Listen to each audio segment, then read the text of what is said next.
Quand le diagnostic de cancer colorectal est posé et que les traitements locaux ne sont pas disponibles parce que la tumeur est par exemple trop volumineuse et mal positionnée, la chirurgie est le seul traitement curateur possible pour un cancer du côlon ou du rectum.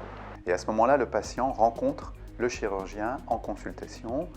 Au cours de cette consultation, il lui explique quelle partie du côlon va être retirée en emportant la tumeur. Alors, il faut savoir que c'est une chirurgie qui est très standardisée, donc ce sont des interventions chirurgicales qui sont très protocolisées. Donc on présente au patient le protocole de l'intervention chirurgicale, on lui explique l'environnement périopératoire, c'est-à-dire l'intervention et les suites opératoires. Au cours de son parcours, le patient va aussi rencontrer le médecin anesthésiste qui va lui préparer l'intervention chirurgicale sur le versant de son anesthésie, lui expliquer la procédure qui va être mise en place, les traitements antalgiques et la façon dont l'anesthésie va se dérouler. Donc le patient aura toutes les informations pour pouvoir être pris en charge et être rassuré sur l'intervention.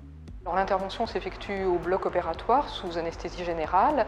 Elle consiste à retirer la partie d'intestin où se trouve la tumeur et cette partie d'intestin est ensuite confiée au laboratoire pour une analyse complète. Les techniques innovantes comme la célioscopie ou la chirurgie robot-assistée permettent de diminuer les tailles des cicatrices et donc d'améliorer la récupération en post-opératoire. Donc après une chirurgie du cancer du côlon ou du rectum, le premier levé et la reprise de l'alimentation sont proposés le soir même pour réduire le risque de complications et accélérer la récupération.